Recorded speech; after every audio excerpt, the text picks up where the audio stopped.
Welcome to Sundays with Jane Eyre. This is episode 14. Just Give Me Your Hand. We'll be covering volume 2, chapters 4 and 5, or 19 and 20 of Charlotte Bronte's Jane Eyre. I'm Edward G. Pettit of the Rosenbach, and my guest co-host today is Dr. Christine Woody. Welcome back, Christine. Thank you so much for having me back, and Happy New Year. Happy New Year to you. People might remember Christine was with us on episode 2. We did the very first 2 chapters. So I'm very happy to have you back. We had a week off from the show, celebrate Boxing Day, Christmas, New Year's. How was your holiday, Christine? What did you do? Well, we didn't do too much. Had a little bit of COVID-induced no, we all stayed home.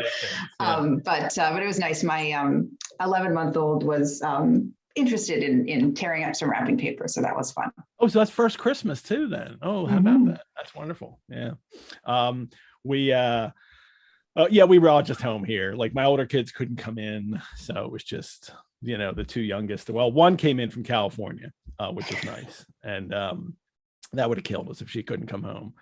So she came home, and I just drank Dickens Punch and wassail and watched old Doctor Who episodes, and I read 3 books in a couple weeks. It was nice. It was nice to have that time to just recharge for the new year. Indeed. Because this new year needs to be better than the last new year for so many people, and let's hope we can do that. So somebody mentioned the Mummers Parade is on right now, and they're conflicted as to what to watch. If you're watching outside of Philadelphia, the Mummers Parade is a big, long tradition in Philadelphia with the comics and the fancies and the string bands out marching. And I was watching some of it this morning, actually. So, but we're talking about Jane Eyre now, so you can record the Mummers Parade, and we'll go on with Jane Eyre. Welcome all you erudite Brontesaurs and Airheads. If anybody's new to the show today, just a note on our format: if you're watching live on Zoom, the chat on Zoom is for you to talk to each other. But if you have a question for us, put it in the Q&A box. It's too hard to follow the chat. It gets so crazy during the show. But if you put it in the Q&A box, I can get to your questions there.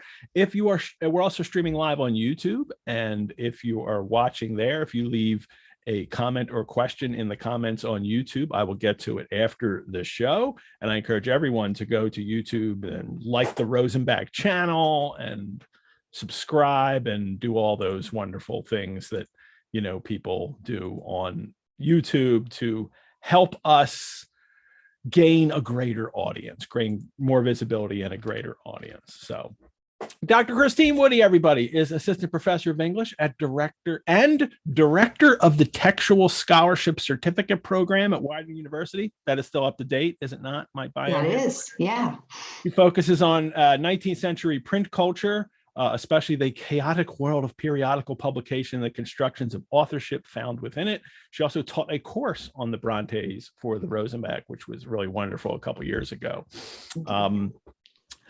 So we've had your Jane Eyre story before on when you were on last. People can go back to episode 2.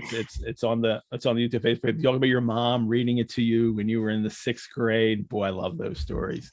And you will have these same things happening with your children now, or at least one as they grow older, that you can give them the first introduction to these stories and change their lives, as I know yours was changed. But since you were last with us, and you were like at the beginning, so we were in Gateshead then, we moved on to Lowood, we moved on to Thornfield. And I was just, as a way of getting started today, if you have anything to add about kind of what you think of the development of Jane early in the novel, in between these places up to where we're at now. Yeah, absolutely. I mean, I think this is, obviously we know this is a Bildungsroman, and so it's a book dedicated to building the character of our protagonist. And so that's always tough for me with a 19th century novel, because sometimes you might see the character grow as a person, but that might make you see them lose some of their endearing qualities that maybe as a reader brought you into them as a child. But for me, that doesn't happen with Jane Eyre, right? I think that fire that we saw with her in, the early chapters at Gateshead, which is part of, why you kind of fall in love with this feisty little girl who's going to, speak back to the bullies in her life. This is still here by the time we get to this point in the novel, but it's transmuted into a different form, right? And so instead of just the hurling insults back at people, we've got this character who's really clever with sort of the verbal sparring that we see between her and Rochester, and certainly here when Rochester's in disguise, and that kind of quibbling over language and describing her that she does with him is really fascinating. And we get this.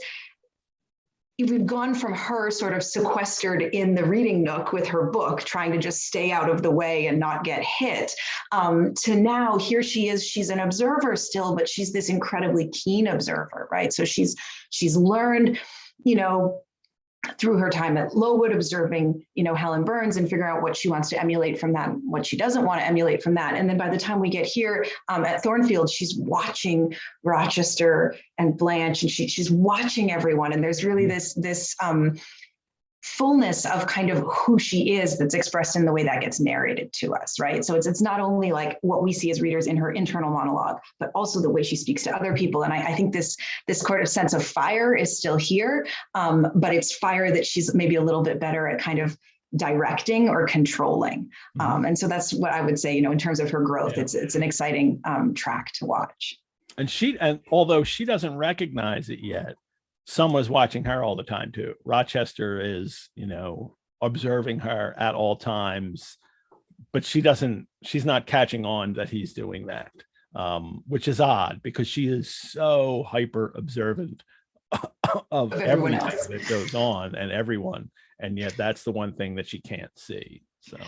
True. No, that's quite a fair statement, right? That she's got certain blind spots, and certainly, for those who know the conclusion of the book, some of her assumptions that are at play in these couple chapters, she's wrong about, right? So is, she's observing and deducing, but she's not always coming to the exact correct conclusion. I mean, there's no reason why she shouldn't think Grace Poole is behind all this. That's the information that's been given to her, and everything equals that as things go along. So as long as she doesn't know someone else is in that room with Grace Poole, then there's no reason for her to think that it is anyone but Grace Poole causing all the mischief, the diablerie at the at Thornfield.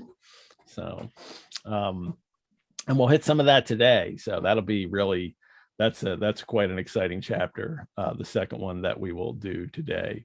So we should just get right into it, I think, because we have 2 chapters to cover, and there's nothing like getting started early and then just letting ourselves talk about it. I do have a drink for today, though. I wasn't going to have it. I was like, I feel like drinking, but then I realized I'm wearing this new jacket. Everybody can see this is my smoking jacket that I got for Christmas. Nice plush. It's got a nice lining in it. And it's so comfortable, and I really like it. And I thought, I'll have a cocktail today too. But I thought I'd have a Bloody Mary, but I'm not calling it a Bloody Mary in honor of the second chapter we'll do today. It's called the Bloody Mason. So I love that. It's delightful. There we go. A Bloody Mason, delicious. So it's very basic Bloody Mary to everybody, except I use gin instead of vodka and tomato juice, salt, pepper, Worcester sauce. Nothing fancy. I'm just, it's a. I don't want to go overboard at the beginning of this new year. So we've got a lot of year to get under our belts. So I'll take it slowly. In the last chapter, here's something I'll ask you as we get started too. Just your take on any of this, that we have the game of charades, which for the first time when I was reading, and I really noticed that each charade that Rochester does is really talking a lot about what's going on between the characters and the situations, and he knows that Jane is watching, and he's kind of performing for her as well. And then Mason arrives, and then the old woman arrives to tell their fortunes. And somebody reminded me of this today on Facebook, that the term gypsy to describe these people is absolutely still considered a slur. So I'm not going to use that term today. She's the old woman, but she's not an old woman anyway, because it's Rochester. And then, so we don't have to worry about that then, but I wanted to make sure that I reminded people that term, even though it's in this text, and even though Bronte herself doesn't mean it as a slur, it is considered a slur by the people to whom it refers to, the Romani. So we won't be using that term unless we come across it in the text. But I don't even think we're going to read a passage where the word says it. But if we do, that's we're reading the text. But it's Rochester disguised comes to tell her fortune. The other fortunes have already been told. And I love that Jane's unafraid. And there was the title for the last episode was Longed Only to Dare. And this seems to be Jane's attitude at this point in her life, that she's not quite ready to take the dare yet to really come out of, but she's longing to do that. And that's the precise point that I see her at right now. So this winds up, I think this moment with Rochester becomes a turning point for her. And the charade I really liked. So anything on those? Sorry. Well, I think it's great what you point out, right? Which is that we need to set up this motif of Rochester acting and performing for her. And that in a sense, that's sort of connected, reaches back towards, the fact that she's an artist, she's a person who watches people with a specific eye. And so then these performances of the charade sort of take that to the next level into the tableau vivant, right? And then from there we go into the live action performance that he's going to, masquerade as the old woman and tell fortunes to her. And so I do love that sort of progression where we see him sort of instigating more and more these moments where she's going to look at him with a particular intensity. And the framing of the charade and the framing even of this masquerade that he does in our chapters for today, they make that maybe a little bit more legitimate, although as we'll get to today, of course, Jane's response to this whole thing is that wasn't right, so there's definitely a transgressiveness to what he's doing, but it's a transgressiveness within sort of the acceptable 19th century bounds of private amusements in a country house. And I think the thing that haunts the preceding chapter for me is Mansfield Park, with the charades and with the watching of the courtship of the person that she's really in love with, right? So I think that kind of echo is there for me as well. Mm-hmm. Yeah, when they're performing the theatrical and Fanny is watching all the relationships go on as they're doing this, and no one seems to be aware that they're giving anything away, but they are, and she can see it all. She reads everyone well. So yeah, I think in the preceding chapters is a great moment. At one point, Jane is watching the flirtation with Rochester, and she sort of says, well, she's not flirting well with him, but I can tell how I would sort of speak to him. I know how it could be effective by watching her fail. And it was, you see that kind of that keen watching on her part. And she understands, she knows what to do to win him, and has no problem thinking it, at least. I mean, she's certainly not going to say it out loud to these people. But she's also, we were talking about this earlier, you and I, that she doesn't notice, she, as observant as she is and as dead on as she is with reading people, and even Rochester, there are things that she can't notice. And she doesn't notice him watching her and him giving these hints that he is also falling for her. And of course, he's doing this awful game with Blanche where he's playing it up, but completely facetiously. And we'll see that play out still over the next few chapters, but it's a bit cruel. So it is, yes. I mean, I think novels like this make a character like Blanche easy to dislike because she's not Jane, but she is being jerked around in a fairly unfair manner. Yeah. Oh, and Rochester is being cruel too. I mean, like the way he's behaving, with no intentions of marrying Blanche. So, all righty, let's start with this chapter. It is, we're in volume 2, and it's chapter 4, but it's chapter 19 if you're in the rechaptered editions. And it's the library looked tranquil enough as I entered it, and the Sibyl, if Sibyl she were, was seated snugly enough in an easy chair at the chimney corner. And this is Rochester disguised as the old woman with a broad-brimmed gypsy hat tied down with a striped handkerchief under her chin and an extinguished candle. So he's clearly trying to not just disguise himself, but also doesn't want her to recognize him, at least the portions of the face that she can see. It's got to be the most remarkable performance ever that she doesn't recognize him when she walks in. Like, why are you wearing those clothes? But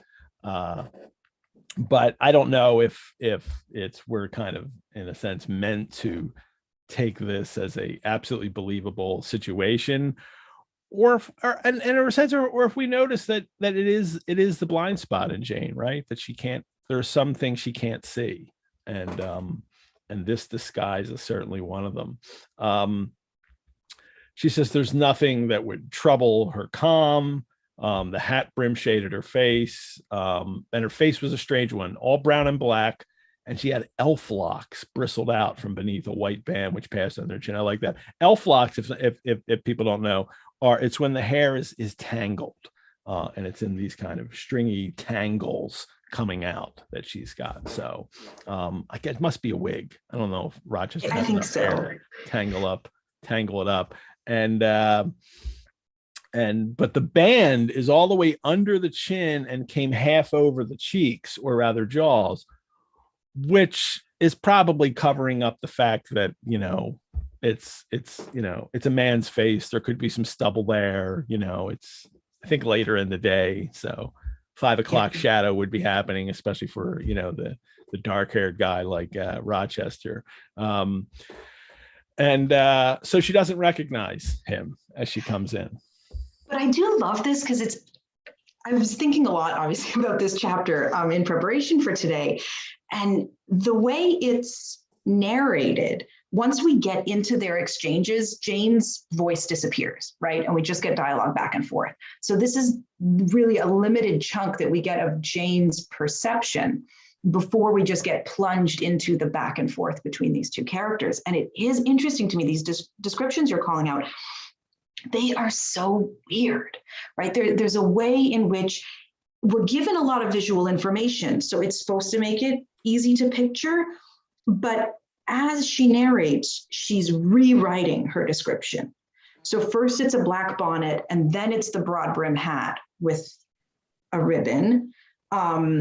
Or we've got the band, which is under the chin and over the cheeks, but no, rather it's not the cheeks, it's the jaws. There's that weird sort of rewriting as she's writing that I think is giving us that indication right off the bat that this looks off. This situation that she walks into and this character that she confronts, this looks not like it should on some level. And yet we have her protestations that, like, of course, this is completely normal. This shouldn't make me feel weird. I love the little observation. She's reading a little black book, like a prayer book, and she muttered the words to herself, as most old women do. Right? So that those ways in which we get something that seems, ominous or sinister, the muttering over a book.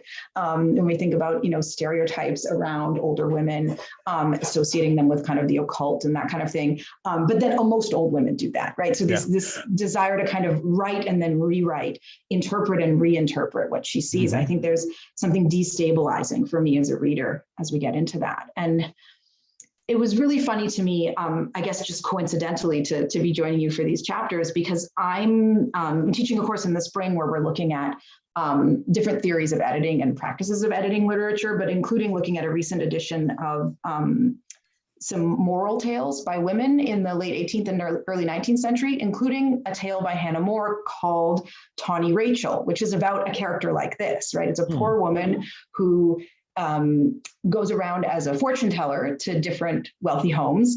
And in her case, she's actually casing the joint and robbing people. And so it's a moral tale as to that one shouldn't trust these sorts of characters. Unfortunately, she doesn't get away with it. That's the story I want to read, where she gets away with it, and she's the hero, heroine of the story. Right? No, she definitely does not. It's one of those very heavily didactic fictions. But anyway, this is in the background for me, going, yeah, this is a stock type. When Rochester uses this disguise, he goes in and presents Jane with this like stock scenario of like, Jane, don't be a credulous servant, and therefore like forces her to sort of interact with this character. And so I think we see the narrator, Jane, kind of wrestling with the being seen as too credulous in this moment. And that's why we get that over description. And then she also comes right up and says, like, I don't believe in you. I have no faith. So yes. I'm not the silly girl that you just saw, these two young women that came in. I'm not them. I have no faith. And I love that he calls her impudent. It's like your impudence to say so, and I expected it of you. That kind of, the dictionary definition is shameless effrontery, insolent disrespect, insolence, unabashed presumption. And that's precisely what she was accused of as a child by I think Mrs. Reed says it. So one at Gateshead, she's charged with being impudent, and she is, in a sense. I mean, it's her. Rochester reads her kind of blatant honesty, her bluntness, as impudent, especially because the position in society he is as the white male, master, of Thornfield. Anybody that talks to him the way Jane does is definitely read as impudent. And but she's, I have no faith. I mean, she is being like, all right, lady, I don't believe this anyway. So and I think like these kinds of statements, I love the one that comes right after that, where I'm not cold, I'm not sick, and I'm not silly, right? Like she's just like, I'm not going for any of these things that you want to cast me as. In many ways, right, this is a sign of like the success of Jane's education, right? She's a reasonable person. She's not about to be sucked into the kind of fancies that overwhelmed her back in the Red Room at Gateshead. And so it's funny that Rochester is objecting to this in his, assumed character here, but in many ways, looking through the lens of like the conduct book and kind of like education that's being given to a female character like this, she's supposed to not believe the old woman fortune teller character, right? Like she's not supposed to buy into it. If she does, she becomes silly, like Blanche. Yeah. Well, Blanche just was angry when she finished with her. The others were silly, but this great banter back and forth, and then Rochester takes this cold, sick, and silly, and he turns it into something very telling about her character. Well, first she draws out her short black pipe and lighting it begins to smoke. And I love smoking references, especially pipes in literature.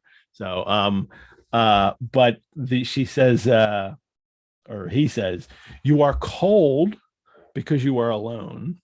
And then you are sick because the best of feelings, the highest and the sweetest given to man, keeps far away from you. So you're alone in that absence of romantic love, and then or sick in that absence of romantic love. And then you're silly because you won't beckon it to approach, nor will you stir one step to meet it where it waits you. So alone, you don't have any of this romantic love in your life, and you refuse it. Even if it's there, you're going to refuse it because of your impotence, so. Yeah. And I love that kind of verbal sparring when I think of that goes on in this scene, right? She uses a set of words and then he redefines them, right? And he basically says, well, cold doesn't mean physically cold. It means social isolation and loneliness. Yeah. And there's that kind of, to me, like as someone who's in a classroom often teaching undergraduates, it's like moments like this are amazing for close reading because you have words that mean one thing and then that unfolds to have a different meaning. And you have that way that like language is being renegotiated in front of you as you read. So I think it's such a lovely beginning, because it sets the tone for what will follow in terms of this sort of push and pull between them as to what readings are accurate or what interpretations of language are accurate. Catherine just put a comment in the Q&A that the beginning of their dialogue sounds so much like a fairy tale language. You have a quick ear, quick eye, and a quick brain, etc. And she says it sounds so much like the Little Red Riding Hood story, and draws the image of Rochester as the disguised wolf. And yeah, I mean, he is manipulating her to win her, in a sense, in his mind, to attain her. But I guess the only difference for me is that, in his favor, he wants her to choose him, and he keeps setting the table for her to, choose. Like she's like, you can say this, what you said about anybody who lives in this kind of as a solitary dependent in a great house, meaning like basically you're just describing a governess, aren't you? And he says, no, because you are particularly situated very near happiness. Yes, within reach of it. He's given it himself. Like, she doesn't know it's him, obviously, but once you know that it's him as the old woman, he's given himself away to the reader, that he is absolutely offering his love to her, and she doesn't see that yet. So I think that's an interesting point too, when we think about the function of this scene in the reader's experience of the book, right? That is this, because as readers, we already know that Jane is interested in him, but here we really clearly get that, how much he is interested in her. Yeah. And then he's going to repeat that in the next chapter as well, with his really bizarre, garden scene where he's trying to like get her permission to do something he shouldn't be doing. So it's interesting that there's that kind of, this almost isn't for Jane, it's for us, so that we can know where his head is at, because she's not going to realize it for a little bit longer. And it's also going to trick a first-time reader, in that the first-time reader isn't going to register this as Rochester at first, unless you're super, super sharp and you think like right away it could be him. But I don't know if you remember your first reading of this scene or hearing. Can you remember the change that happens when you came across? I mean, that's so long ago, but I think that's like that with most people, that once you find out, I'm not sure you can go back and remember what that was like as the kind of, charlatan fortune teller old woman, what these would have meant hearing, or if they don't mean anything, in a sense. So. It's true. No, you can't. And especially because within, like, by the end of the chapter, it is revealed that it's him. There's not that period. It wouldn't stick in my memory because there's not that chunk of time in the book that you lived with not knowing, in the way we live with the Grace Pool mystery for a lot longer as we read. But he is offering this to her. The, chance laid them somewhat apart, the kind of materials to have this kind of love. Let them be once approached, and bliss results. He's offering her bliss, or he's saying to her that bliss is there if you only recognize it and take it. And I guess this is also, and this will come into play later when we learn more of his history, in that he has gone through life where he has been either given things or he has just been able to take things, and none of that has ever worked out for him. And if there's a relationship advice element to this story, maybe this is it.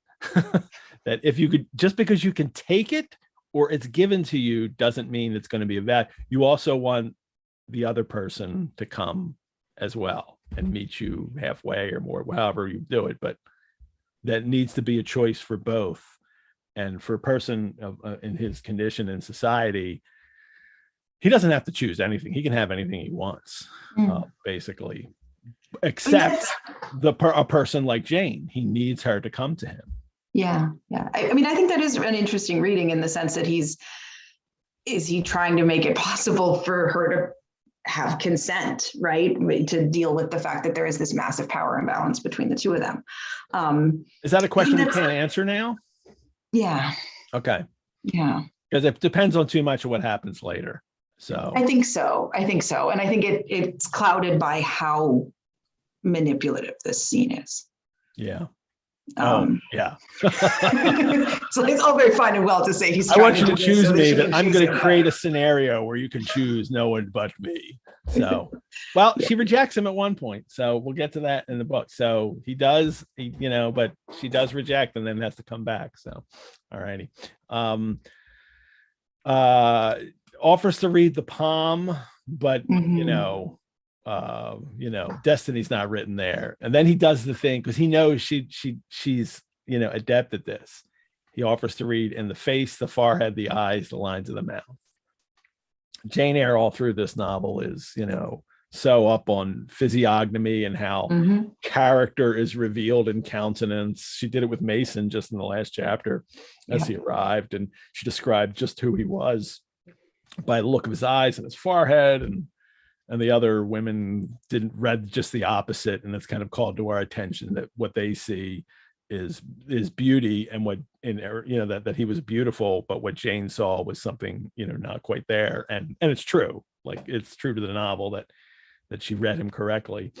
And this is something that she will believe now if he reads her in this way, I think, or so he thinks. I think so, yeah. And the language of the glare of the fire, however, she set only through her face into deeper shadow, mine it illumined. Just as this is what Rochester is trying to do now. He's trying to illumine her character and at least let her know that she can be read, maybe. I wonder what thoughts are busy in your heart during all the hours you sit in yonder room with the fine people flitting before you like shapes in a magic lantern, just as little sympathetic communion passing between you and them, as if they were really mere shadows of human forms and not the actual substance. This is like, that she's not catching on that this is just some old woman here telling fortunes. I mean, his languages should already be giving it away, but it's not yet. And he talks about the secret hope. You have some secret hope to buoy you up and please you with, whispers a future. He asks her if she has that. He wonders about her thoughts. Does she have a secret hope? And then he mentions Mrs. Poole, and that throws her on her guard. That's where there is diablerie in the business after all then, and he has to settle her down. But this is her fear, that one of their fear that the mystery she needs to solve is Mrs. Poole in this house. But then he asks her if anybody interests you, or is there anybody you're studying here? And he's asking, are you focusing on me? Obviously he knows she is. She knows that she is, but she won't go down that road. She's being very reluctant here, more reluctant than she has been. And well, I guess that's not true. I guess this back and forth that they have is often one trying to he just starts confessing to things because he wants to confess, but she doesn't. So he's always trying to pull things out of her, and she's much more reluctant. Even when she doesn't know it's him now, she's still in that same position where she's reluctant to answer these kinds of questions about herself, as anybody would. I don't know, unless you're willing to play the game, the cold reading game with a fortune teller. So, right. Well, and I think that's part of what's going on here, is that sense that there is a pre-existing script for this kind of encounter. And you're right, the language he uses, and as the Shakespearean references come faster and more furiously, like in the encounter, it becomes more and more obvious, like, okay, this is not an uneducated, vagrant who is in the room, right? Like, this is clearly someone who's making a lot of references. But she's willing to play over the ritual, but then she sort of pushes back repeatedly. And the quibble of like, well, he's not home, so he doesn't count, right? That he calls it an ingenious quibble, and he kind of enjoys that she was going to push back on that. But even earlier, you brought us to the line, she's described, here's why you are cold, sick, and silly. And she says, you could have said that to anyone who you knew was a dependent in a great house. She's very quickly like, insisting I'm just a sociological type, right? You're not talking about me. You're guessing based on things you know about my social position and status, which, like any person coming in to do this kind of job, that's what people say even now about if you go to get your fortune told at the fair, right? They're going to look at details on your body and infer from them. She pushes back, right? So he's like, you are this way, and I'm going to do this beautiful reading of, what your coldness really means. And she's like, no, it's just sociology. And then we go, okay, let's read again. He says, let me see the palm. And then I don't know if this was footnoted in everyone's edition, but the comment that she makes, that Rochester makes, I can make nothing of such a hand, it's almost without lines. This is from Pamela.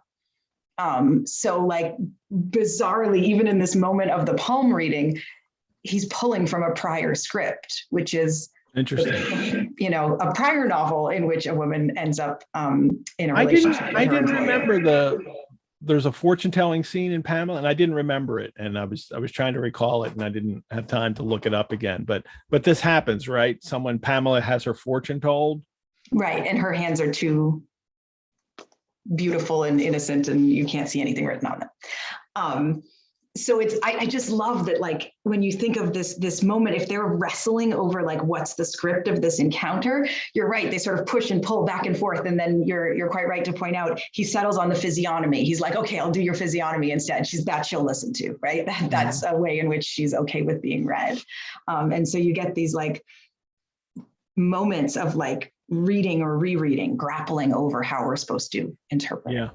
Well, and he's, tipping his hand here, and now, asking about what tales, you like best to hear. And she's like, well, everybody's talking about marriage. And he's like, okay, how about that? And I love, she calls it the end, the same theme, courtship and promise to end in the same catastrophe marriage, that she's, she sounds as sarcastic as him right here. And then he's trying to tease out this kind of, her to talk about, the attention that he is receiving from others. So many smiles have been shed into Mr. Rochester's eyes that they overflow like two cups filled above the brim. Have you never remarked that? Like, how would you know? Like, I love how he's not even almost trying to be deceitful here. But she won't take the bait here for this and talk about him being married, or what does she think here? She says, one unexpected sentence came from her lips after another. This is Jane thinking. So I got involved in a web of mystification and wondered what unseen spirit had been sitting for weeks by my heart, watching its workings and taking record of every pulse. So actually what she's doing is she's starting to believe this in some way. Wait a minute. If you were just some old fortune teller, how do you know so much about me? Because let's face it, he knows her. The things he says about her are very true about her, and she has not said these things out loud to him. But we know it from her thoughts, from the narration all through. And he has also read this in her. And it's interesting, this chunk, because this is, and, one of the readings of this bit is the mesmerism reading. Right, that he's slowly sort of mesmerizing her with his words and his sort of images here. And so that eventually, when we get to that point you just quoted, she's kind of starting to slip under.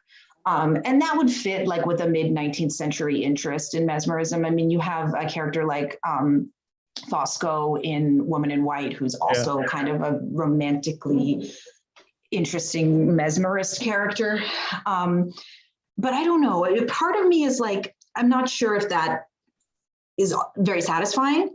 And one of the things that I was thinking about as I was rereading is there are all these moments here, right? Like this is where we're in the thick of this chapter, and there's no free indirect discourse, right? Like there's quotation, back and forth. And then every now and then there's like, I sat up, or he moved his hand in this way, but that's it, right? So there's so little of Jane's perception here until we get to that moment that you were just reading. And so it's tough for us to tell what is her tone in some of these exchanges, and how, at what point is she starting to kind of slip in or buy into what he's saying. I'll bring you to just a moment that is problematic for me like this. So they're talking about the monotonous theme of courtship.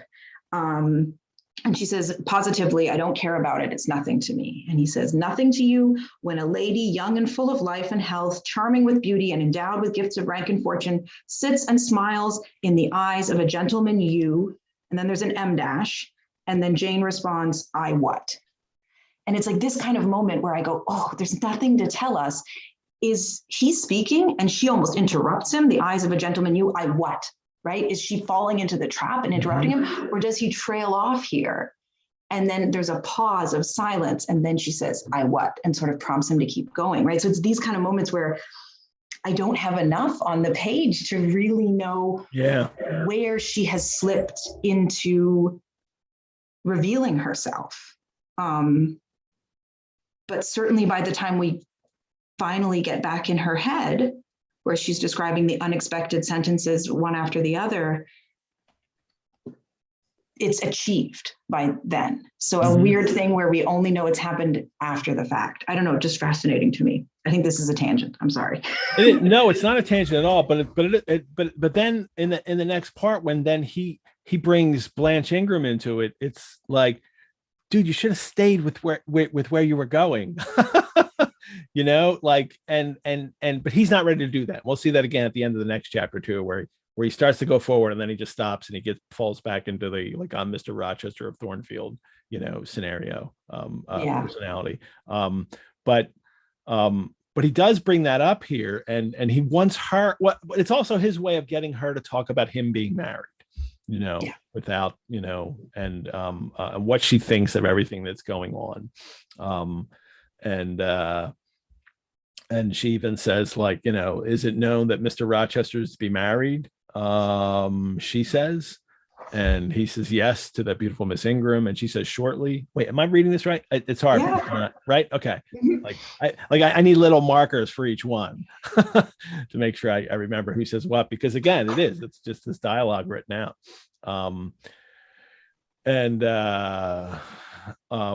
So then appearances would warrant that conclusion, and no doubt they will be superlatively happy pair.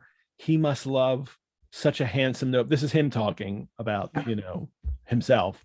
He must love such a handsome, noble, witty, accomplished lady, and probably and the way you would deliver probably if you're acting it out, you know, probably loves him, or if not his person, at least his purse. And then he gives this, and I love this. Mary Lou had written earlier, you know, I would love to hear what fortune teller Rochester said to Blanche. I mean, we at least know one thing, that he told her that I told her something on that point about an hour ago, which made her look wondrous grave about the Rochester estate. So he's clued in Blanche that he's not as rich as she thinks he is. And now we know why she was so furious coming out, is that she thought she was going to hear this fortune teller say, like, oh, you're going to be rich and marry this rich man and be so happy. And the fortune teller's like, he hadn't had that much money, honey. So maybe you want to look somewhere else. I love that little piece of it. And then he gives, and he's finally, you know, she's like, come on, I didn't come here to hear his fortune. You know, you have told me nothing of my own. And now we finally gets to telling her fortune. And it is chance. Well, first, that chance has meted you a measure of happiness, which, if you ask Jane Eyre at this point in her life, like, about her life, I don't think that's the sentence that's going to come out of her, that she's been, and she has. There's moments in this where she's been happy, but I still don't think that that's how she views her life, as one of where she has gotten a measure of happiness. Certainly not as much as she should have anyway. But chance has laid it out carefully on one side for you. I saw her do it. It depends on yourself to stretch out your hand and take it up. Again, this is her longing to dare, that perhaps he realizes that she's right at that point where she's just ready to reach out and do this. And then he divides his fortune is going to be divided into 3 physiological things about her face, right? Her eyes, her mouth, actually 4: her eyes, her mouth, her brow, and then her forehead, because the brow would be the lower part, and then the forehead is above. And he tells her the eyes are full of feeling, but there's melancholy there. So her eyes, in a sense, just reveal her loneliness. And that's true. And, and she is, even though she, and he can see it.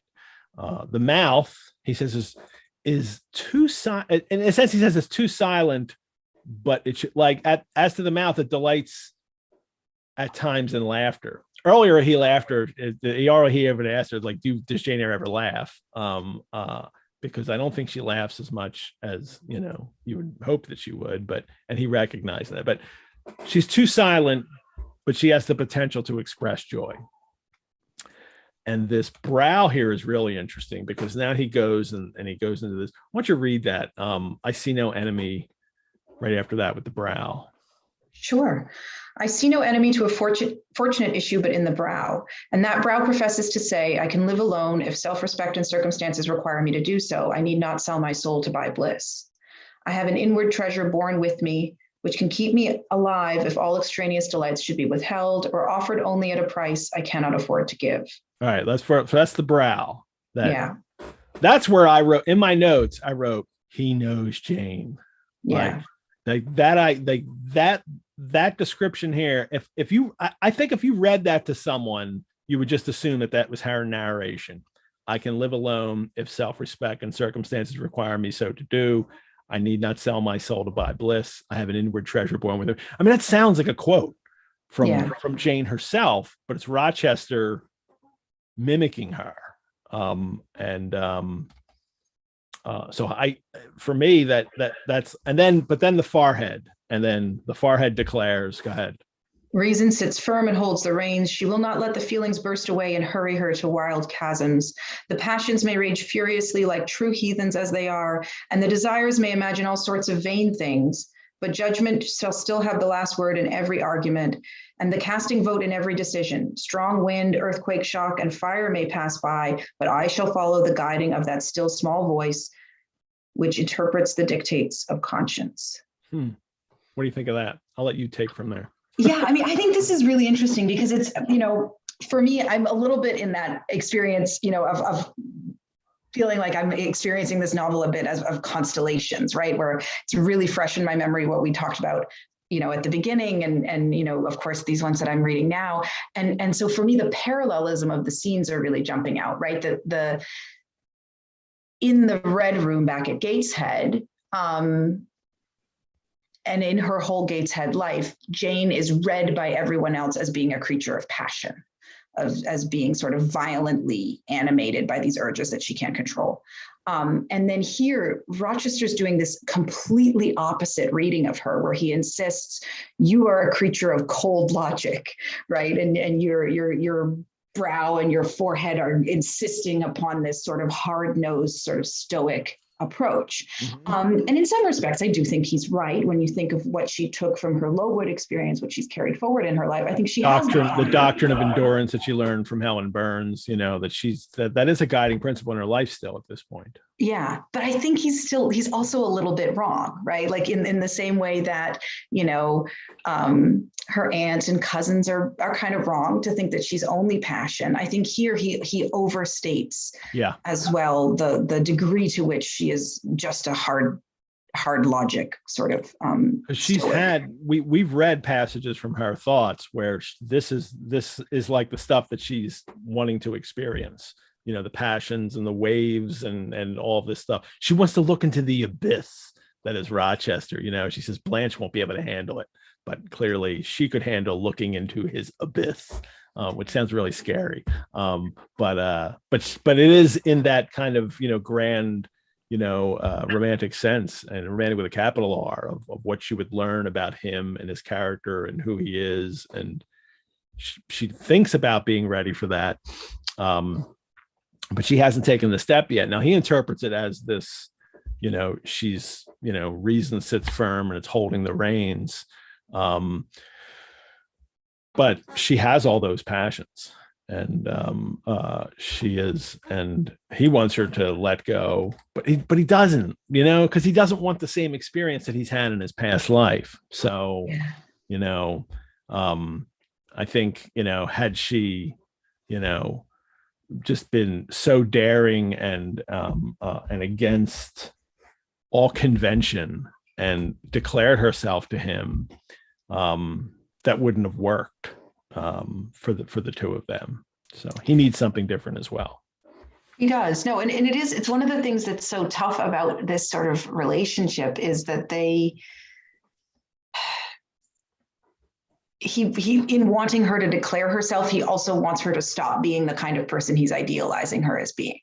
And so it's kind of, there's a difficult contradiction to what he wants out of her, because I think if, as you said, if she were to just suddenly say, yes, I am full of all this passion, that would be very off-putting for him. Yeah. And so he's projecting this onto her, but he's deeply invested in these lines, right? It's interesting. I don't know. I feel in some of these scenes, like this particular scene where he's playing the fortune teller, like some of these metaphors are rough, and I feel like they just get pushed and keep going. And there's this sense that, like, reason holds the reins and the feelings are like horses, but then they've turned into heathens, and there's just this kind of telescoping of images that gets kind of really over the top for him, and his desire to what am I trying to say? He's trying to talk about reason, but most of the images are about passion, and that seems really kind of telling as to where he's at in writing this or in saying this. And he's himself someone who is trying to, who has spent the last couple of years curbing his own passions. So knowing that passions alone won't bring him any happiness. So, all right. Yeah. Before we get the rest of that, let me take a quick mid-break and tell everyone, thank everyone, but tell you that we bring Sundays with Jane Eyre to you for free. So if you'd like to support the Rosenbach through donation, you can do so at our website. And since this novel was published in 1847, we're asking for donations of $18.47 to support the show. Donations go directly toward keeping this show free and accessible to everyone. And usually I thank those who have donated since our last show, but I didn't get those names because I was on, my own little vacation this week. But I just do want to say, especially at the end of the year that we just finished, to thank all of you who have shown such great support for this show and for the Rosenbach itself, in your donations and memberships. And it really does enable me to do a show like this, but it enables us at the Rosenbach to do all of the great things that we do. So thank you everyone for that. You can also become a member if you're not a member. Members of the Rosenbach get free and exclusive access to some programs, plus 10% off of any reading courses, 50% off any Rosenbach paid programs. And there are lots of great programs and courses coming up. Our new winter programs and courses from January to March are now up online. We've got a virtual course, a poetry workshop, actually, a weekly poetry workshop, which has actually got some really nice registration to it. So I would recommend, if you're interested in that, it's with Gabrielle Bates, who is a really great poet out on the West Coast. And that's a virtual course that'll start soon in January. There's Jane Austen's Sense and Sensibility with Dr. Kathleen Hudson. She was on one of our previous shows, and she'll be returning again, but she's going to teach Jane Austen's Sense and Sensibility. I can't wait for that. I haven't read that one in a few years, so I'll be along for the ride in that class. I can't wait for that one. We also have in the beginning of February a virtual course called Reading Samuel Beckett, the Shorter Plays, with Lois Moore Overbeck, who is the director of the Letters of Samuel Beckett Project at Emory University, and that's quite an exciting one for us to put together. To read some Beckett. So for years, people have been asking us for a Beckett course. And I'm like, we have some connections with Joyce in our collection, but we really don't have any Beckett per se, to brag about in our collection. And, but people clearly wanted this course, and I'm so happy that we get to do it. So remember, there's also Sundays with Jane Eyre merchandise, mugs, t-shirts, and stickers. with our logo. Get them while supplies last. People have posted pictures of themselves in their shirts or with their mug, that kind of thing. I would encourage that. Please share your pictures on social media. Don't forget to tag the Rosenbach or Sundays with Jane Eyre. We have an official bookseller for Sundays with Jane Eyre, a novel idea on Passyunk, where you can buy editions of Jane Eyre and books that we mentioned on this show. So I encourage you to go on their website and buy from them, or if you're in Philadelphia, visit them as they're open down in South Philly. Upcoming guests on the show. Next week, we have the Ghoul Guides return. Our favorites, Dr. Lauren Nixon and Mary Going. It'll be a lot of fun on January 9th. And on January 16th, Kathleen Hudson returns. She's going to be teaching the Sense and Sensibility class. She's going to come back on January 16th, and she's actually going to join us like the Ghoul Guides do once a month through the rest of the run until April. So that'll be nice to have Kathleen Hudson on the show multiple times as well. Let us return to the book. So he's, all right, gone through all this with her. And then he gets to this paragraph here. And this is where, even now, when I was reading it, I got confused. And we'll see how you read this. At first, I thought he's still playing the old woman fortune teller, but losing control of what he's saying. And now I'm reading it entirely different. I think he's given up already. I think he is aware that he is now speaking in his own voice. And I have formed my plans, right plans I deem. So at first I thought, like, is the Farhead saying this? Is he still playing that game? But he's not. It's, I have formed my plans. He's talking about himself now as Rochester. I have attended to claims of conscience. I know how soon youth would fade and bloom perish if in the cup of bliss offered but one drag of shame or one flavor of remorse were detected. I wish to foster, not to blight, to earn gratitude, not to wring tears of blood, no, nor of brine. My harvest must be in smiles and endearments in sweet. And then that will do. And then he's like, I'm just, talking here and I have to talk. And he's given up on the impostature. He's given up on the I'm playing a role here. But and she's not quite understanding it yet, but what he's telling her is he's revealing his plans for her. Yeah. that and he knows that he doesn't want shame like that. Now we know his secret is that he's previously married, and that's the thing that he's trying to keep from her. But he also recognizes that he doesn't want shame to be part of their eventual union because it'll ruin it. He wants her gratitude instead. He doesn't kind of talk about what I think, especially a modern audience would want him to talk about love and a mutual love and respect kind of thing. This idea of gratitude. It seems that Charlotte Bronte is all for that. Like, if someone if a master in a relationship falls in love with me and I'm willing to return that love, she's good with that kind of relationship. I think we find that far more troublesome ourselves. And I'm sure some people then found it troublesome too, but it doesn't seem to be in her wheelhouse. That I think that her Professor novel was originally called The Master, and this is the relationship she wanted with Monsieur Heger from in Brussels. But he's just dropped it. And, but I have formed my plans. This is him trying to win her overtly, is what he is doing right now. And then she goes through this, like, where was I? Did I wake or sleep? Had I been doing? Yeah. I mean, you're so right about it's Charlotte Bronte may not be trying to let us know that she was literally mesmerized, but it is that feeling that's going on here. That is this, he has mesmerized her in a metaphoric sense, definitely, that she has pulled her in, and now her voice has changed, and she's, and then she recognizes his voice is really her moment of coming to here, and then she sees the ring. Well, Jane, do you know me? And I wish I could go back and remember this. So as a first time reader, I did it with my girls. Like I would do it with my girls when they read it, like this scene, and then obviously the reveal scene later. But this one, I remember like, what? And they were like, what? And like they didn't know it was him. So this one. It's interesting. I'm inclined towards your reading of this, right? Which is to say that he's going in and imagining, her reason saying no to him. And then he sort of says, okay, I need to walk this back, right? He's sort of reevaluating maybe some of his intentions towards her, but it's so fascinating.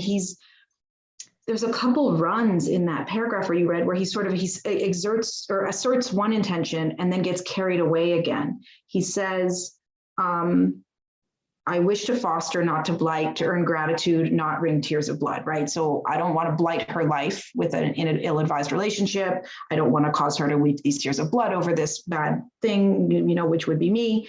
So then he says, my harvest must be in smiles, in endearments, in sweet, that will do. He's almost starting to get carried away again, right? Where he's like, okay, I'll be happy with her smiles. I'll just make her grateful and happy to work for me. And then he's like, oh, but maybe I could have endearments, or maybe I could have sweet something that I'm not going to name. And I'm going to cancel with that and then say that will do. And so there's that sense that he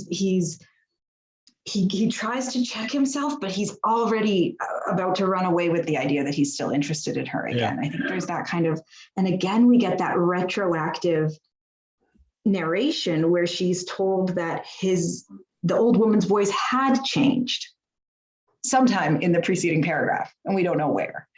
So we as readers again are kind of late to the party as to what's happening in this. Like I didn't catch it at first. Even this multiple rereading now, I didn't catch it at first, and then I had to like, oh no, wait, no, he's talking about himself as himself right now, and I didn't quite catch it at first. Yeah. It's fascinating. And it's interesting. Yeah, go for it. Oh, the first question he asks her, well, Jane, do you know me? I mean, how telling is that for, how pregnant is that as a question for her right now, after he's told her about that, like he's in a sense that I know you. Now he doesn't know everything and he's a little wrong. But that's what he's been doing. And the, well, Jane, do you know me is what he really wants. Not just like, do you know that it was me disguised, but he really wants her to know that he has made these revelations about himself and his plans. Yeah, and I think it is that drive he has, like he wants her to look at him and he wants her to perceive him, to see him, but then he's also hiding so many things and disguising. Well, why were you in disguise, dude?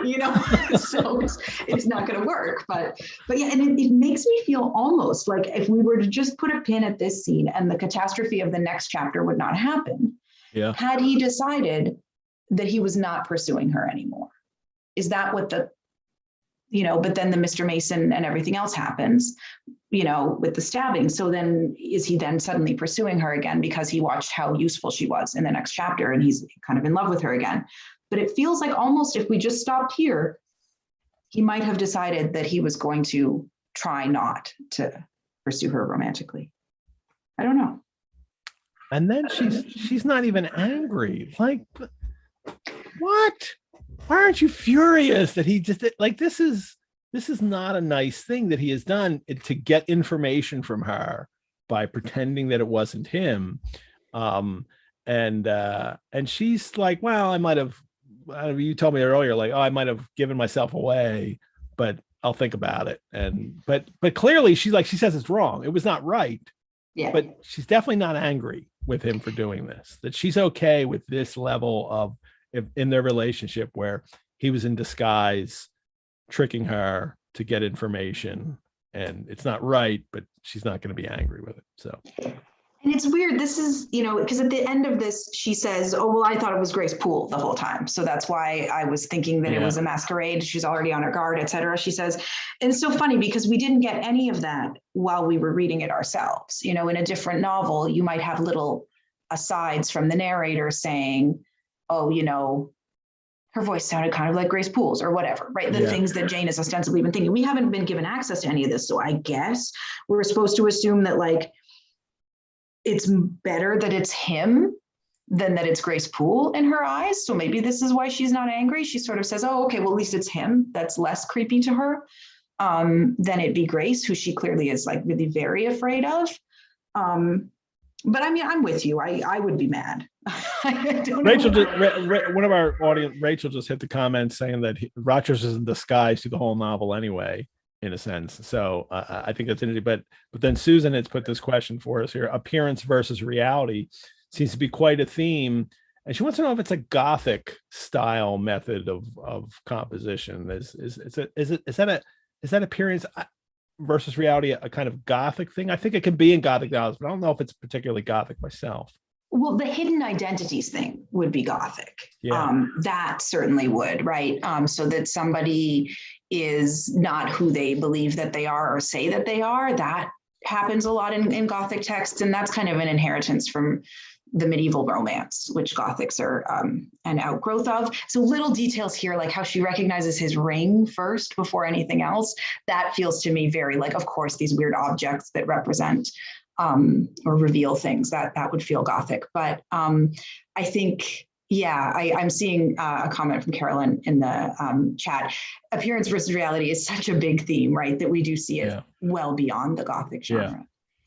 And we'll get to the Gothic in the next chapter in just a moment. So we absolutely have some elements Indeed, there. yes, that's where the Gothic is. So this chapter ends. She tells him that Mason has arrived, and he's completely shaken. Like, what? And she has to help him into the chair, and now she sees him as, and this is shocking. She meant he's from the West Indies, from Spanish Town in Jamaica, and he's, gripping her, and his lips froze. Mason, the West Indies. And this is, as those who know the novel, this is, the big thing that he's trying not to reveal to her, and that he's trying to keep secret from everyone. I've got a blow. And then she says, lean on me, sir. Calls her my little friend. I wish I were in a quiet island with only you, and trouble and danger and hideous recollections removed from it. You were in a quiet island with someone once, and it didn't work out, Rochester. So just don't wish for that. But she says, I'd give my life to serve you. And then, this is, it's they haven't taken to the next step yet. She's still, I'm just here to serve you.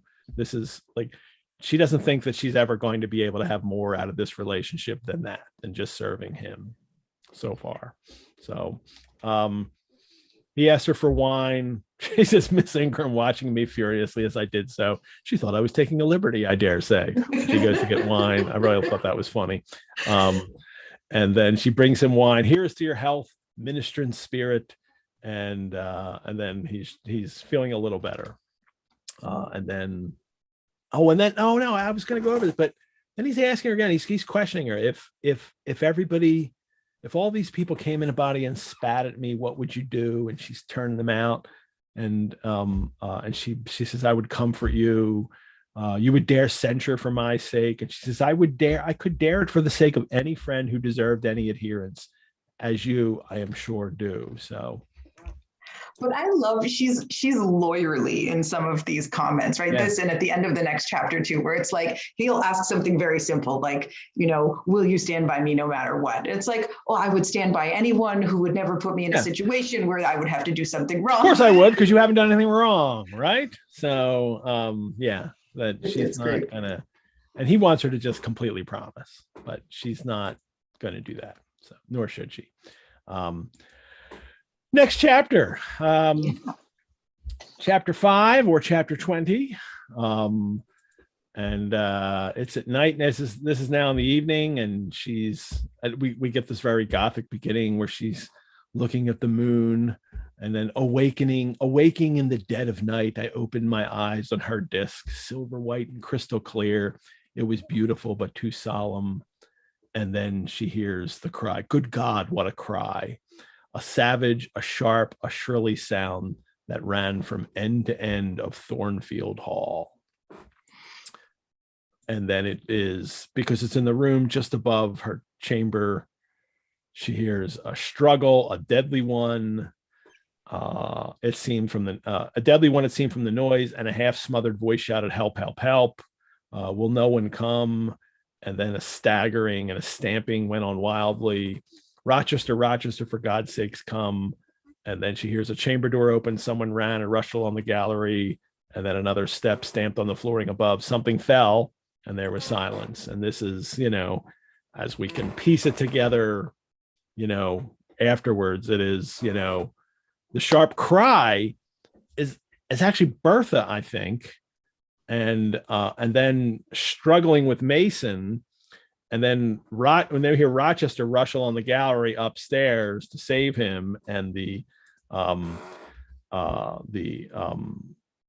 something fell, it was actually probably Mason. It could have been Bertha, but it's probably him falling down after this experience and this fight. And then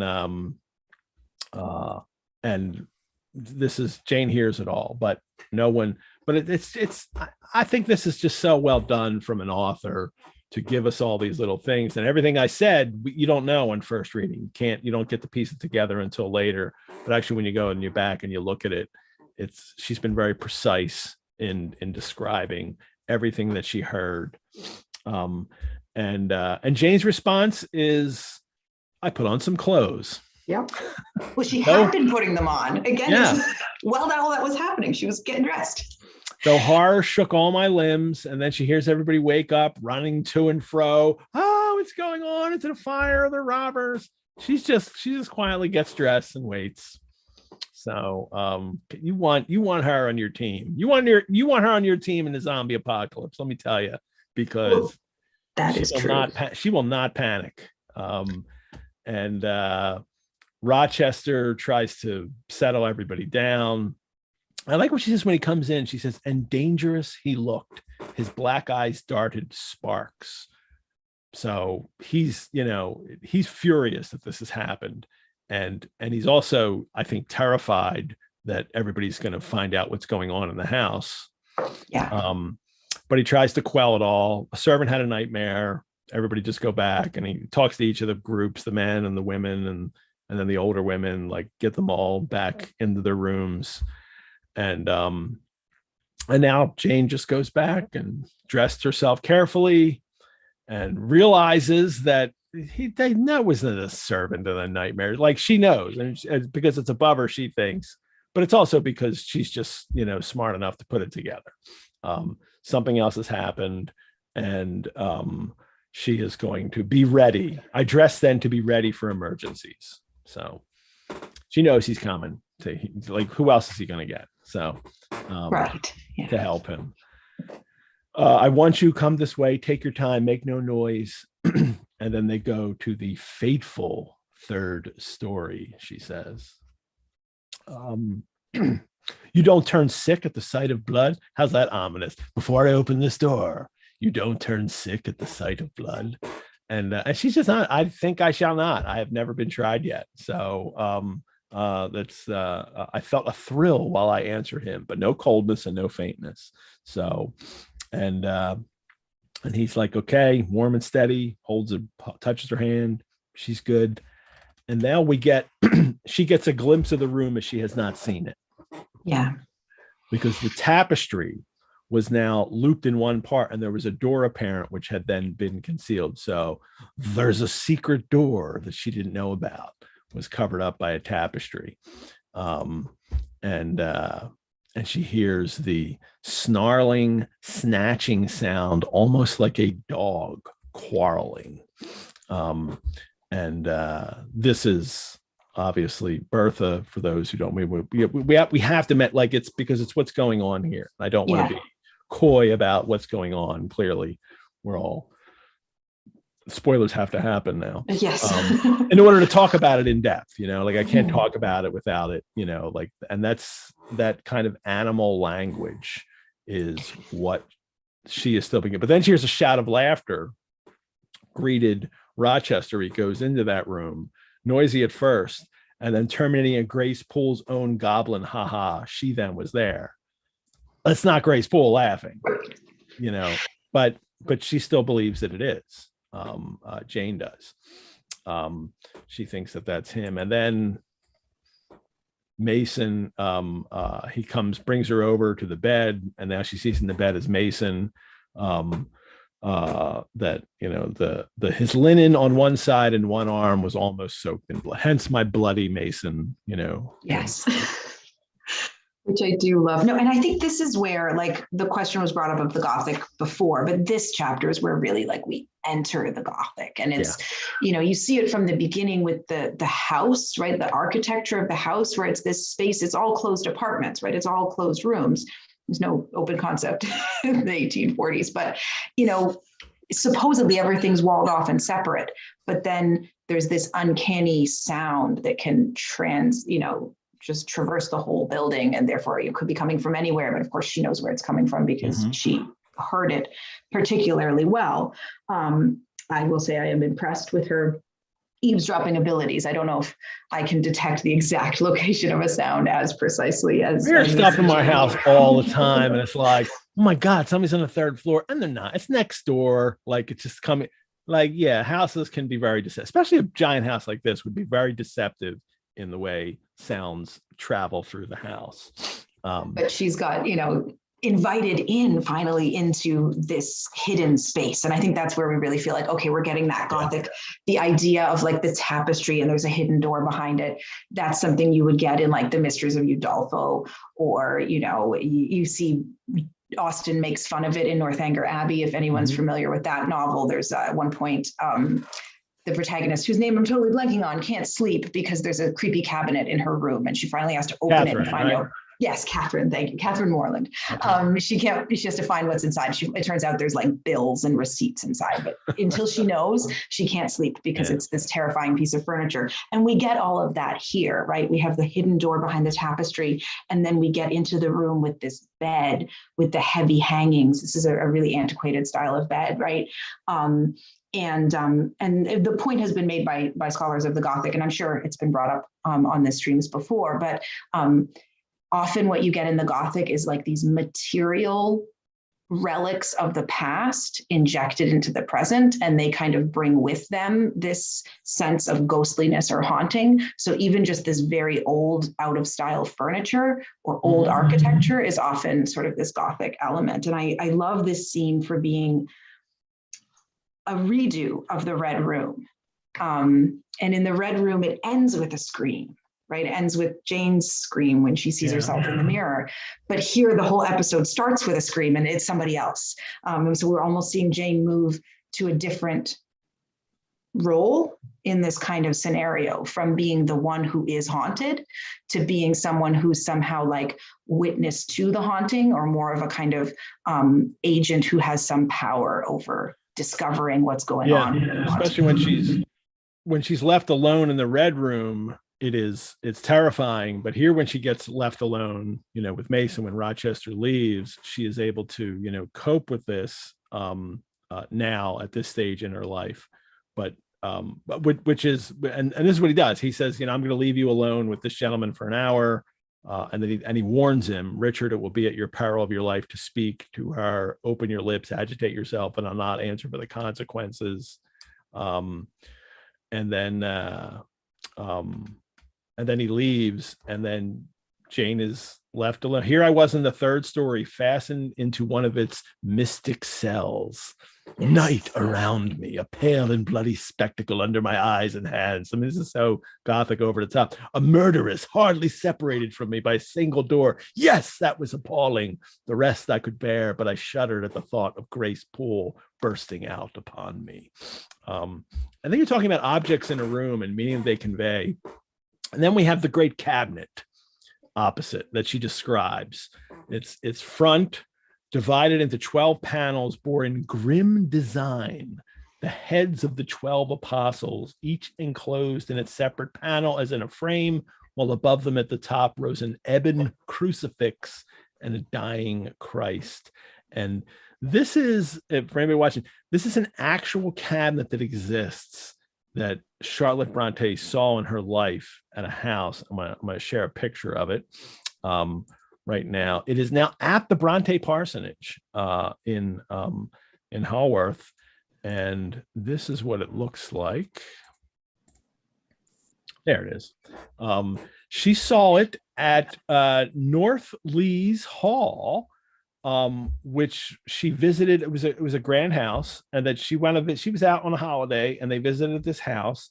And the family that owned North Lees Hall was named Eyre, Eyre. It was the Eyre family, and this was in their house. And she also, when she visited, very likely heard a story there that the family had once had a woman in their family that had gone mad, and they had kept her there in the house in a secluded room. So there's some of the seeds of the story. Now, North Lees Hall has battlements outside of it as well, and it's certainly one of the inspirations for Thornfield. But there are a couple other houses that she seems to be inspired by, that she knew that went into her imaginative construction of Thornfield Hall. But clearly, she saw this piece of furniture and was just, wow, like, I have to put that in a book. It is, and it's, I think it's 16th century, I'm not sure, and it's Dutch. She describes it with a crucifix on top, and it does not have a crucifix on top, but clearly she must have then imagined that there would be a crucifix up here. So that is actually an imaginary part, unless it had one, or maybe when she saw it in their house, they had a crucifix on top. I don't know, but it doesn't have one built into it. And for her, it's for Jane in the book, it's a terrifying thing, right? That she says she hears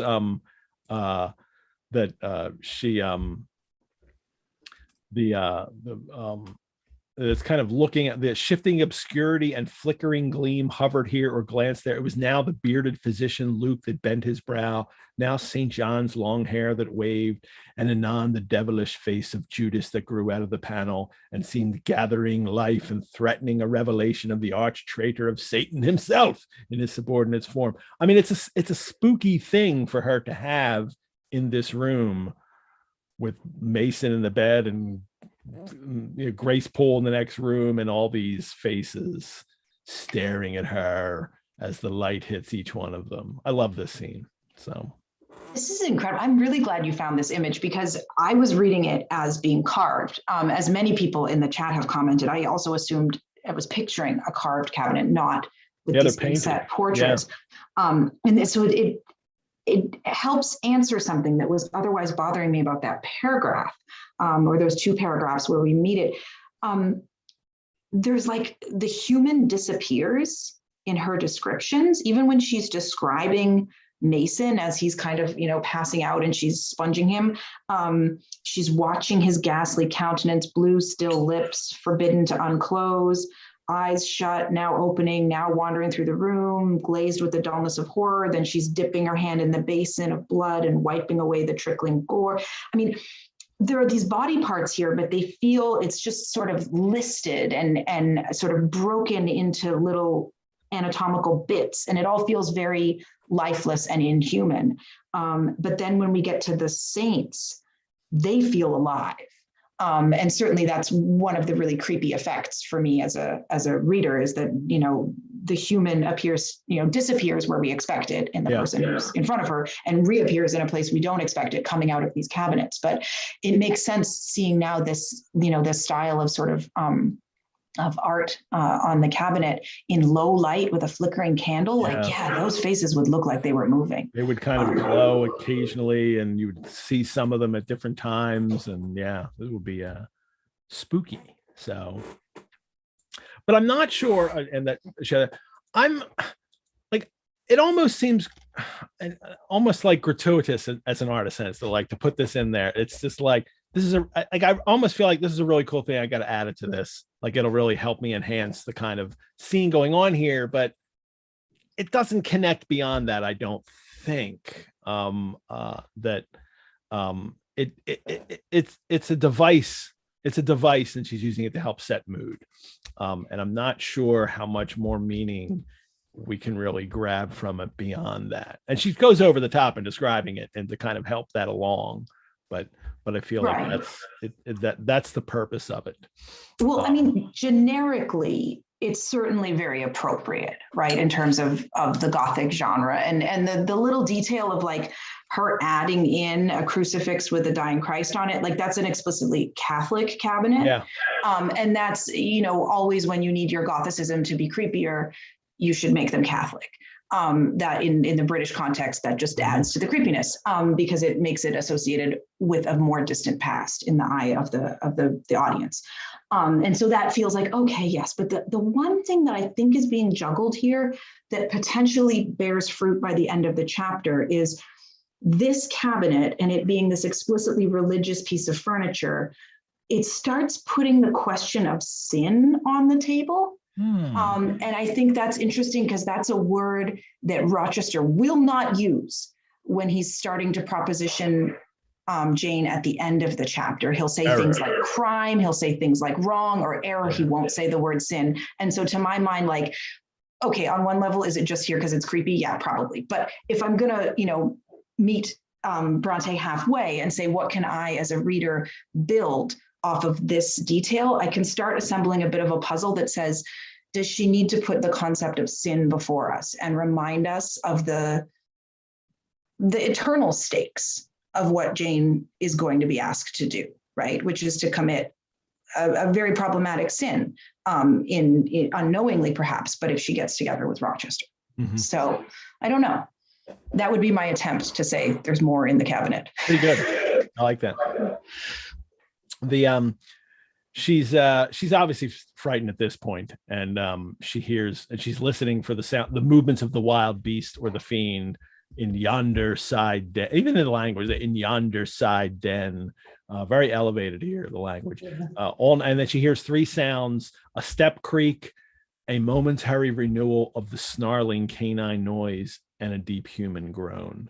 And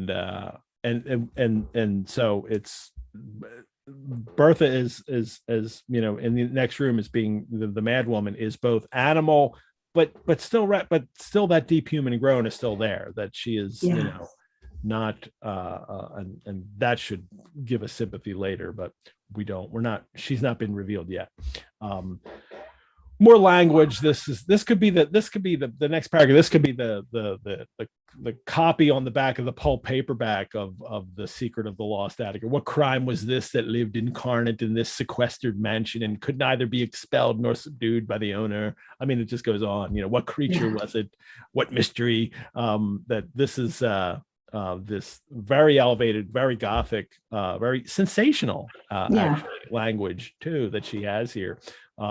And then this leads her to think about what's going on with Mason and Rochester.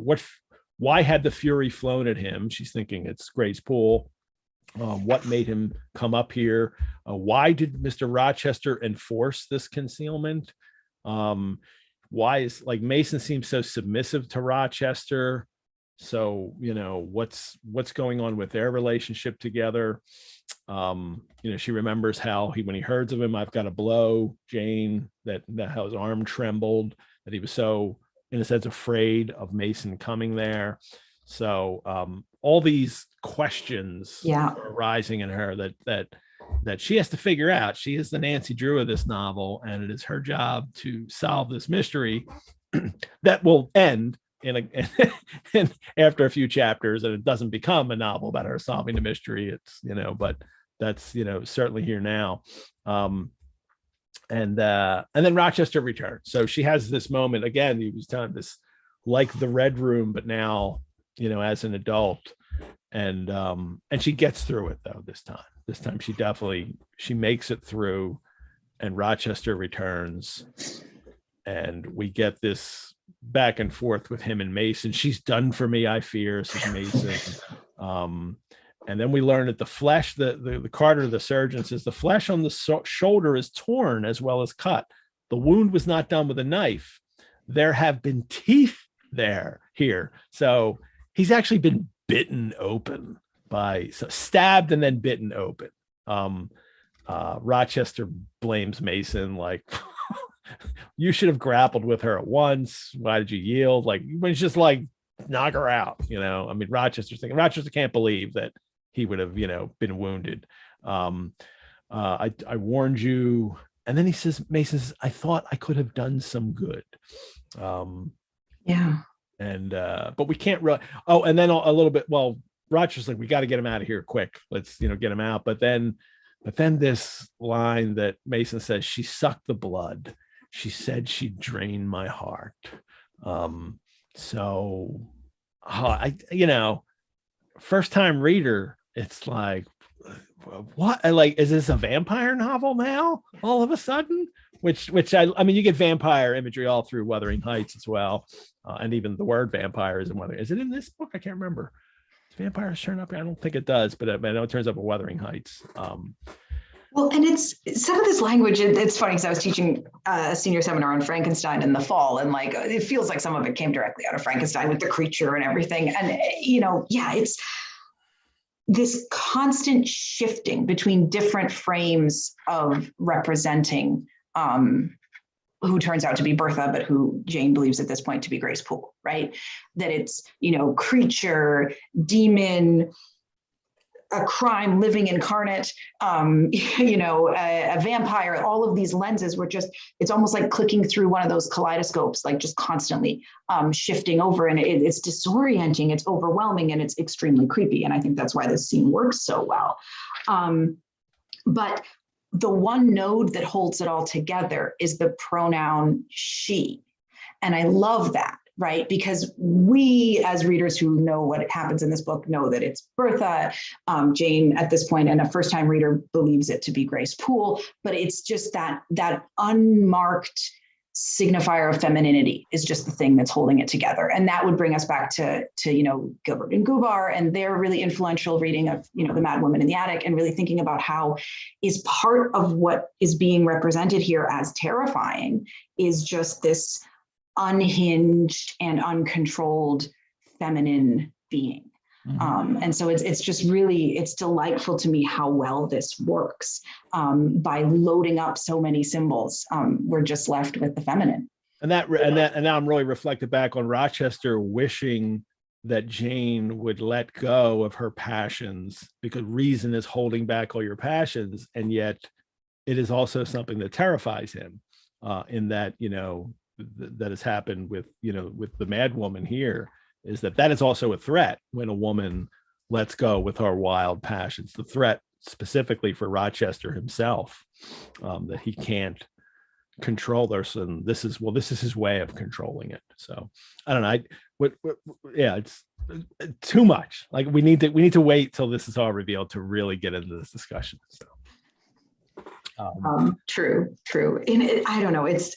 But we get it all telegraphed here. It's all here. Like when we get to it, it becomes part of it. Everything plays a little differently now. So when you reread it.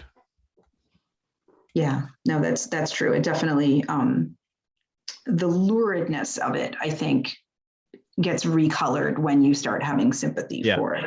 Yeah. Rochester's advice for Mason is like, you need to forget about her. She's dead and buried. Don't think about her. And Mason, says he kind of can't do that. Rochester says, I've striven long to avoid exposure, and I should not like it to come at last. I mean, for all, like, clearly he's not telling Jane what's going on, but he reveals everything except exactly what's going on. Because he can't help it. If he's going to talk to Mason, if he's going to have Jane's help, he needs to at least reveal that there is a great danger here, and that I'm also trying to conceal something. He needs to admit that to her. True. He sends her off to get all kinds of things, like back and forth. Go get this now. Go get this now. He should have all just saved it. Made a list and sent her. But just keep it in the cabinet. Yeah. He sends her for the cordial that he got at Rome out of an Italian shop, which I'm assuming is just laudanum, because he puts a few drops in the water and they give it to him. And then they, pack him up and get him into the carriage before everyone else wakes up. And then Mason has some advice on me. Mason says, let her be taken care of. Let her be treated as tenderly as may be. He stopped and burst into tears. And Rochester's response is, I do my best and have done it and will do it. And this is something I really want to revisit later. So I'm telling everybody, for like the regular, like these lines I really want to come back to, and whether or not we can believe that Rochester is doing his best, and is this really the proper treatment for, Bertha in the end? I mean, no is the answer, but but Rochester believes it is, and I'm not so sure Charlotte Bronte doesn't believe that it is as well. So these are issues that we'll have to work through as we get it. But I wanted to point them out now that he believes that he is doing his best, even though, well, I mean, he's not. Well, what's awful in this moment too is, clearly Mason does care about her. He's crying here, but Rochester's, I do my best, I have done it, will do it. Its translation is no, right? Like, I'm not going to do anything different. It's going to remain business as usual. The thing that's different is you won't have to look at her, and so it's really awful that he's, completely unsympathetic and completely unwilling to reevaluate his method of treatment. Well, now we get Jane and Rochester alone again. He Yes. loves this. He loves giving Jane to himself with no one around, and he can open up to her. And first they talk about the house. He says, the house is a mere dungeon. Don't you feel it so? And she's like, dude, this is a splendid mansion. I mean, like, she can't believe he would think this. But this is what she has been wrestling. This is what she was wrestling with earlier in the novel. Like, why does he react this way about Thornfield and the estate? It's because it's all tied up with, the attic and his secret. And then he offers her a flower. He gathers a half-blown rose, the first on the bush, and offered it to me. And then they start talking. They sit. Well, he mentions, she's like, well, is Grace Poole still going to be here? And he's trying to, like, yeah, I know I wanted to trick him to think it was Grace Poole, but I want you to, well, he doesn't do that. I'm sorry. It's Mrs. Fairfax said it was the lad. Jane has put herself into that position. He just doesn't want to, take that away from her.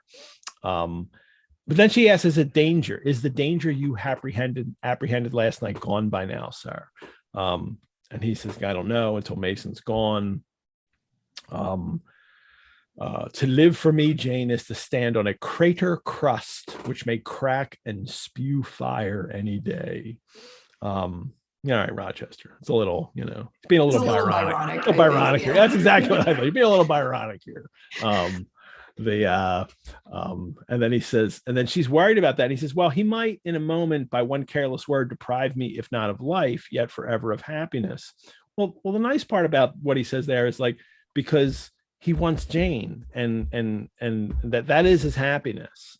Yes, he's going through, deceptive ways to gain this, but that seems to be the real impetus now. Like, before, he didn't want anybody to know, I guess, for his character, for who he was, but now he has a very specific reason for keeping this secret in his life, is that he wants Jane Eyre's love. Mm-hmm. Mm-hmm. No, for sure.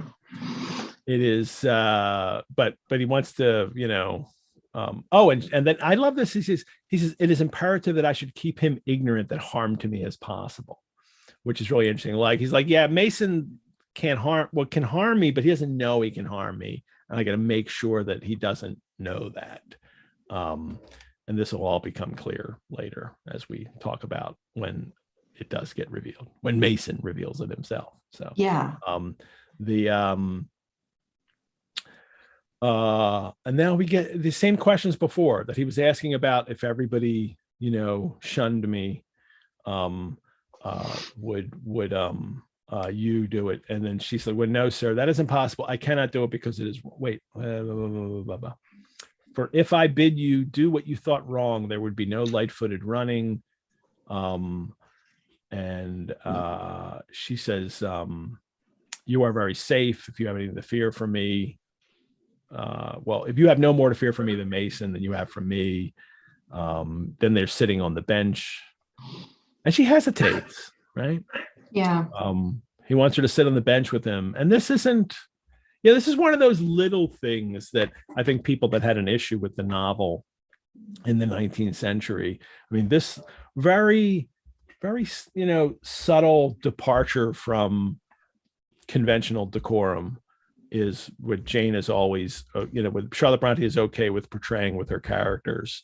But for this, young woman to sit on the bench with Rochester, with nobody else around, everyone asleep, this is crossing boundaries that she's not supposed to cross. Yeah. And he recognizes it and asks her to do it.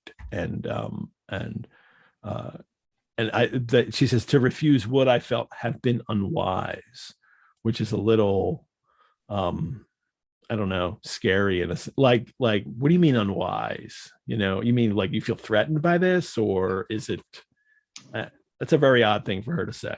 So I think that she doesn't want to break this bond that they're forming, but it also sounds a little like she's afraid of maybe what he would do. I don't know. It's interesting. I mean, this chapter from a scene standpoint is so fascinating because we go from those extremely Gothic descriptions, over the top, almost religious language, and then we have this companion piece in the back half of the chapter, which is this very pretty, very romantic garden space, right? And they just cohabitate together. But what's really interesting to me is that in the first half of the chapter, Jane was doing the describing, right? And we got the sense from the narrator that she was like leaning into and on some level enjoying producing these images and metaphors and everything. Here, Rochester has to do the describing for her. All she says about this little arbor, the arbor was an arch in the wall lined with ivy. It contained a rustic seat. This is not a very romantic or poetic description of that space, right? But then when she finally sits with him, Rochester tries to animate it for her and make it a romantic space. Now, my little friend, while the sun drinks the dew, while all the flowers are in this old garden awake and expand, and the birds fetch their young ones breakfast out in the cornfield, and the early bees do their first spell of work, etc. So it's almost like there needs to be a mind or a perceiving entity who like makes these different landscapes make sense. Mm-hmm. And here, this is, I almost feel like this is Rochester's first bid to open the topic of a romantic thing with her, is to take her to this space and then like try to get her to look at it through his eyes as a romantic space. But you're right, she's giving him nothing here, right? He says to her, you hesitate, do you? Is that wrong, Jane? I answered him by assuming it. So she does not answer the question, is that wrong? She just sits down. And so we have this like inertness and flatness out of her where she's, mm-hmm. It's back to the scene with the fortune telling, right? Where she's not going to try to give anything up to him. And when he starts asking her, when he starts again questioning her that, will she, kind of stick by him. He talks about I've committed an error, and he does it all hypothetically. And then would you stand by me? And she gives a kind of pious answer to start with, right? Sir, a wanderer's repose or a sinner's reformation should never depend on a fellow creature. Men and women die, philosophers falter, and wisdom and Christians. He doesn't want to hear any of this. He wants to know if you're going to stick by me. And she won't. And she's being reluctant. I don't know. Maybe in a sense it is that kind of what he was talking about, her brow on her forehead, and it's like her reason is saying no. Let's get this under control here, for what we're going to do. But he gives her this answer that he has to completely feel like this is not what I was asking you. Right. Well, she's acting like she's in a conduct novel, right? Like everyone knows the reformed rake is not really reformed, right? So you can't, she's not going to buy into this story he's trying to hypothetically float in front of her. But for him, he comes back in response to that and he says, the instrument, right? The instrument, God who does the work ordains the instrument. And he's in his mind here. I don't have any other way to read this. She is instrumental to him, right? She is the thing that will make him a better person and make his life worth living. And so for him, he can't think outside of that. And he stops though. I believe I found the instrument for my cure in, and he stops himself again. And it's in her, obviously, that she's going to save him. But but I think her reticence there also is the reason why suddenly now he changes, and then he starts teasing about Miss Ingram again. You have noticed my tender penchant for Miss Ingram. Don't you think if I married her, she would regenerate me with a vengeance? And it's not just teasing; it's also he's being very cynical about himself and what I'm doing, and he ends it. And there is something very backhanded here. I don't know. What am I trying to say? He does make a very big point a couple chapters previous to Jane to remind her that she's not attractive, right? Yeah. Or that she's not conventionally attractive in that point of Victorian culture. But when he talks about Miss Ingram here, she's a real strapper, big, brown, and buxom. Like he's objectifying her in like a really explicitly sexual manner, right? And he's sort of saying to marry her would just be to lean back into sexual indulgence and that kind of thing. But if he were to be with Jane, that would be a relationship of the soul, right? Yeah. And it's a backhanded compliment. I don't think it's particularly flattering to a romantic partner to tell them that they're a better romantic partner for you because you're less attracted to them. But I think that's kind of what he's going for here, to suggest that it would be a true match because it's not just physical. He says, Jane, when will you watch with me again? Whenever I can be useful, sir. Like, she's not giving it away here yet. And I think after this experience, this is not the time for her to open up. I mean, after she's been through this kind of almost and perhaps even a traumatic experience, but she's not traumatized because she's so strong and calm and cool and collected through it. I think that she is okay with going through this, but it's such a rough experience that he has just put her through, to have to tend to Mason in this room alone at night and not really reveal what's going on. And this is as far as she's going. But then he says, for instance, the night before I am married, I am sure I shall not be able to sleep. Will you promise to sit up with me to bear me company? Now, for him, he's being because he's envisioning it's going to be her, but clearly she thinks he's talking about, when he gets married to Blanche, and he's not going to. He's fallen back into this cynical teasing that he can't get out of, even though he's come close in both of these chapters. He has come close to finally stopping that in his life, and has revealed that he wants to move on with his life and do this. So, but as you just pointed out, then he just like talking about that real strapper. It's this desire to goad her, right? Like he wants a reaction, and she's not giving one. So when one of his methods doesn't work, he goes to less flattering methods. This constant teasing. Well, and there the chapter ends. Tracy has reminded us that actually Jane does use the word vampire. I thought so, and it's in the night before the wedding, and she says he talks about the foul German specter, the vampire, and perfect. So it does happen later, and Pauline has commented.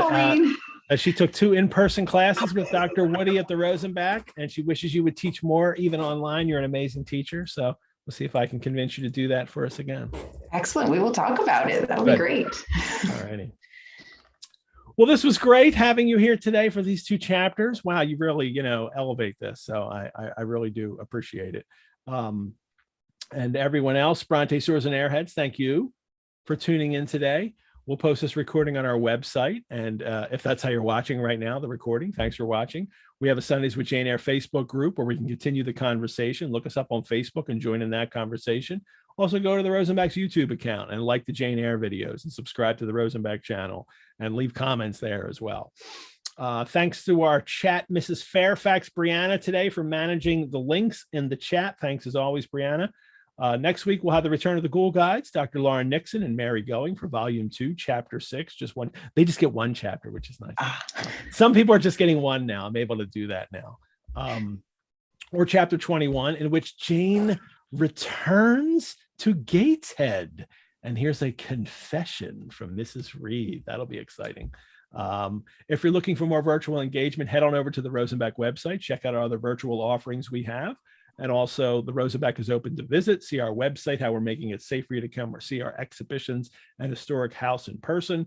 We have plenty of in-person and virtual programs and courses coming up this month and through March that you can visit the website and find out about. And I hope to see you all at the Rosenbach. And please support. You can do so by donation, or you can become a member. Any donation is absolutely welcome, or you can become a member. I invite you to join. Christine, thank you.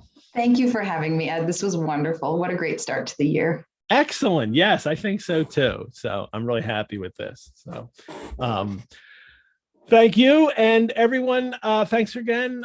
Playing us out over the credits will be Pleated Gazelle's Secrets. Farewell, readers. May you live entirely for and with what you love best on earth. Bye-bye, everyone. See you, Christine. So many buttons to click to play this. Here we go. Bye-bye.